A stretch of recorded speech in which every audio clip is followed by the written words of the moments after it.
Welcome to All Pro Football Data. My name is Jim Cobern, and today's episode we're talking about Kaleb Johnson. We will look at his overall market share running back analytics, followed by efficiency analytics, his age and competition analytics, advanced rushing analytics, and then finally finishing up with down and distance analytics. The data collected for the charts are from College Football Reference and collegefootballstats.com. For a glossary of terms, please go to the link in the description. And as always, my name is Jim Coburn. I have written about the NFL draft since probably around 2013, and I've specifically done data work on the draft since 2014. So I have put in a lot of hours and a lot of time into draft data, and hopefully that shows through in this video today. So first off, in terms of running back market share analytics for Kaleb Johnson, Kaleb Johnson did fantastic. He had a 97 percentile total offensive market share production score, 87 percentile in terms of his receiving market share production score, and the 99 percentile in terms of touchdown market share. All these numbers, when you look at the averages and the thresholds at the position, pretty much hit within line of what you would expect from an all-pro running back to Pro Bowl starter running back. So all the numbers are fantastic for Kaleb Johnson, and he easily is probably one of the best running backs in this particular draft class from an analytical perspective.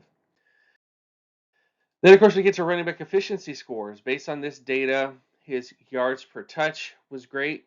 His yards per reception was about average, slightly below average, and then his TD percentage was very high, which if you have a really high touchdown market share score, you're typically going to have a very high TD percentage.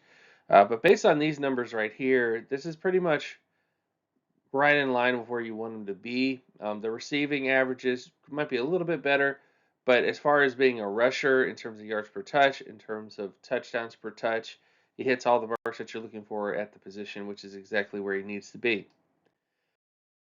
Then, of course, we get to running back age and competition adjusted analytics. So, one thing that a lot of people don't pay attention to when it comes to running backs is age. Typically, younger running backs have more success versus older running backs in the NFL in terms of when they enter the NFL.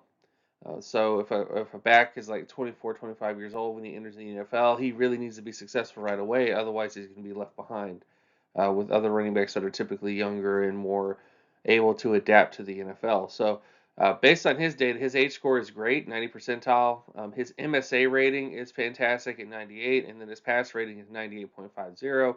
Again, to learn more about those specific terms, you can go to the glossary in the description, but those numbers essentially look at, competition adjusted production, how productive was he for his competition, for his the teams that he played, and also the team that he played on in terms of that. So all those numbers were fantastic for him. So he was very productive, and he also was very productive on a great team that played a fairly tough competition, which is exactly the types of things you're looking for when you're looking at for a running back. And of course, we get to NFL running back advanced rushing analytics. This data right here takes a look at TD percentage again, but also looks at first down conversion rate percentage, also runs of 10 plus yards and runs of 20 plus yards in terms of percentage of his runs that were 10 plus or 20 plus. This kind of gives you an idea of home run hitting ability. If a running back doesn't have a high percentage of 20 plus or 10 plus yard rushes, that might mean that he's not necessarily a very run heavy or home run hitting ability type of back. If he's not able to get those 10 plus, 20 plus yard rushes in his resume, then that might be speaking to his ability to do that at the next level. Because that's what you're looking for in a running back. You're typically looking for backs that can get those chunky yardage plays. And for Kaleb, he did well in terms of TD percentage, did well in terms of every other number. First down conversion rate was average for him. And when we actually look a little bit more in depth at his down and distance conversion analytics, he's fine. You look at his third down conversion rate, 63 percentile, pretty much exactly where you want it to be. Second down conversion rate was also fantastic. And his first down conversion rate was also fantastic. So, his conversion rates on those different downs and distances were solid. if you will. And I think that's definitely where you want to be in terms of that.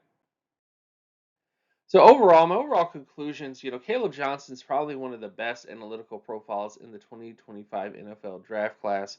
His average yards per reception is the only low mark for him. However, everything else is great. Johnson tests very similar to Ezekiel Elliott, Chuba Hubbard, and Amon Green based on his production profile. We'll know a little bit more about who he is when we actually get to testing, athletic testing in the combine, which can have a big influence on running backs. But so far, great overall data, and I'm excited to see what happens to him. But so in the comment section below, tell me how you feel about Caleb Johnson. Is he your favorite running back? Is your least favorite running back? Let me know in the comment section below, and also I will see you guys in the next video.